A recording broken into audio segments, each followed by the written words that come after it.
Amis du jour, chalutations.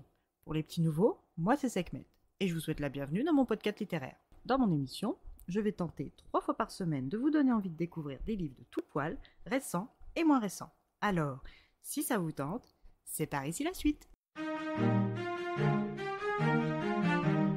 Aujourd'hui, je vais vous présenter La guerre des cœurs égarés, tome 1, Les Braises de la guerre, de Carissa Broadbent, publié aux éditions Bookmark. Dans cette histoire, nous allons faire la rencontre de Maxentarius Forlion, un mage de l'ordre de l'Aube en pleine bataille. Il maîtrise le feu et peut gagner cette bataille contre les rebelles qui s'opposent à son roi. Mais la présence de civils innocents l'arrête, jusqu'à ce que son ami et supérieur Nura ne le rejoigne et ne lui donne l'ordre d'utiliser ses pleins pouvoirs. Max continue de refuser, mais son commandant s'insinue dans son cerveau, en bonne mage de l'ordre du crépuscule qu'elle est, et le convainc, ou plus précisément l'oblige, à faire pencher la balance à leur avantage. Un acte de trahison que Max se promet de ne jamais pardonner, même si grâce à lui, la bataille de Sarlazaï s'est soldée par une victoire pour la couronne. Dans un village excentré, nous rencontrons la jeune Tissaana Vilesi, 13 ans. Elle est ce que l'on appelle une fragmentée, car elle n'est pas 100% valtaine. Son peuple est reconnaissable à son albinisme, à la couleur blanche de ses cheveux et à ses capacités psychiques. Ti, elle, possède des yeux vairons, un œil vert et l'autre est si clair qu'on pourrait le croire blanc. Ses cheveux sont argentés et parsemés de quelques mèches noires, et sa peau, bien que d'une extrême blancheur, est traversée par une marque hâlée en plein milieu de son visage. Tissaana maîtrise l'art de l'illusion. Elle peut créer des papillons de lumière et elle lit les sentiments des gens, ce qui, au moment où nous la rencontrons, va lui être très utile. Des esclavagistes sont arrivés et saccagent tout derrière eux. Les villageois sont regroupés et enchaînés pour être ensuite conduits sur leur nouveau lieu de travail, vie et mort. Ti doit sauver sa vie et celle de sa mère, et pour ce faire, elle tente le tout pour le tout en entamant les négociations avec les ravisseurs. Après une discussion avec les sosies de Laurel et Hardy, elle est embarquée avec les marchandises volées pour être proposée à Esmaris Mikov. Ti cherche à faire venir sa mère avec elle, mais en vain. Pour seul souvenir, elle aura au fond de son cœur la sensation du baiser posé sur son front et les paroles de sa mère lui autorisant l'utilisation de tous les moyens, vraiment tous, pour survivre coûte que coûte. Ce blanc-seing va conditionner l'esprit de la jeune fille durant les épreuves de sa vie actuelle et encore plus dans celle à venir.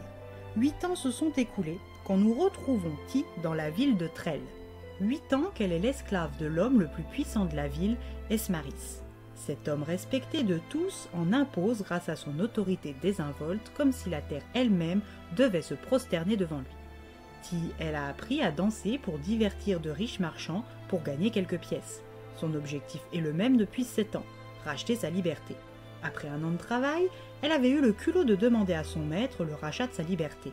À l'époque, elle ignorait risquer sa vie avec cette démarche. Mais heureusement ou malheureusement pour elle, Esmaris a toujours eu un faible pour elle.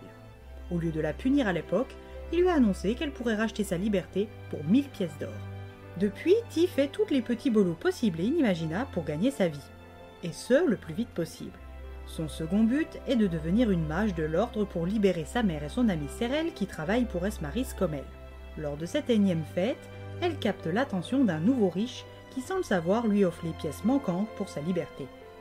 Elle est surexcitée, elle se confie à Serel, l'un des gardes préférés de leur maître, et comme toujours, cet optimiste de nature sait trouver les mots justes.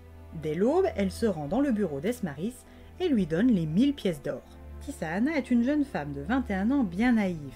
Elle pensait vraiment que son maître, son bourreau, son amant, son protecteur, allait simplement la libérer. Non. Furieux, l'accusant d'avoir vendu son corps sans son autorisation pour obtenir ce petit magot si vite, il la rabroue et la fait se mettre à genoux. 1, 2, 3, puis 10, 15, 20 coups de fouet. Ti sait qu'il va la tuer, et elle ne veut pas mourir comme ça, alors elle se retourne face à lui et lui ordonne de la regarder dans les yeux, s'il veut vraiment la tuer à coups de fouet. À chaque nouveau sifflement, elle réitère son ordre, jusqu'à ce qu'elle sente un changement. Son bras est comme bloqué. Esmaris enrage, reprend le contrôle de son bras avant de s'effondrer au sol. Ti a broyé cet étrange lien psychique. Serel arrive et met tout en scène. Il poignarde leur maître, couvre le dos en charpie de son ami, prend quelques pièces et la broche en argent du maître. Il la conduit aux écuries et la fait fuir. Il lui embrasse la joue et lui souhaite bonne chance en lui ordonnant, comme l'a fait sa mère 8 ans en arrière, de survivre à tout prix. Et c'est déjà au prix de douleurs extrêmes et de sa volonté farouche qu'elle arrive à l'entrée de la ville de Hara. Accueillie par Willa, une guérisseuse de l'ordre, elle est installée dans une chambre. Son aranéen est hésitant, mais elle arrive à communiquer tout de même. Elle souhaite parler à Zéris Aldris, un mage de l'ordre qu'elle connaît depuis plusieurs années. Ce dernier est à Trell, où il vient d'apprendre la mort d'Esmaris. Elle est donc reçue par Nura, la commandante en second de l'ordre du crépuscule. Elle sait par Zéphyr qu'elle a du potentiel, mais tout dans son admission va être hors cadre. Elle a 21 ans, elle est une fragmentée en fuite, et elle arrive 5 mois après l'attribution des maîtres formateurs. Plus aucun mage de son ordre n'est disponible, elle va donc être confiée à Maxentarius. Ce mage solariste est un paria, un rebelle et un taiseux, mais il est plutôt séduisant et surtout très doué et puissant. Une fois dans ses pattes, elle va devoir le convaincre de la former durant les 6 prochains mois afin qu'elle puisse réaliser ses plans de sauvetage. Après 10 jours, Max accepte sa nouvelle fonction. Mais comment ce duo atypique va-t-il fonctionner?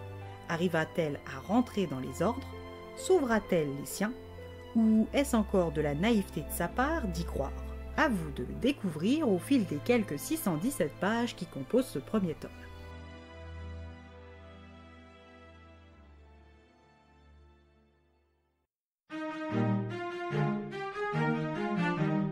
Une lecture fluide dans laquelle il est facile de se glisser, des personnages touchants, attachants et bien développés, de l'action et du rythme, une expérience livresque plutôt complète. Et bien voilà, j'en ai fini pour aujourd'hui. J'espère que cet épisode vous aura plu et vous aura donné des nouvelles idées de lecture. Si vous souhaitez découvrir d'autres petits bonbons littéraires tout droit sortis de ma bibliothèque, je vous retrouve le mardi 11 mars prochain pour un nouvel épisode. Et si d'ici là je vous manque de trop, vous connaissez le chemin sur Instagram, @leslectures de Sekhmet. Sur ce, chalut les amis, et à la prochaine.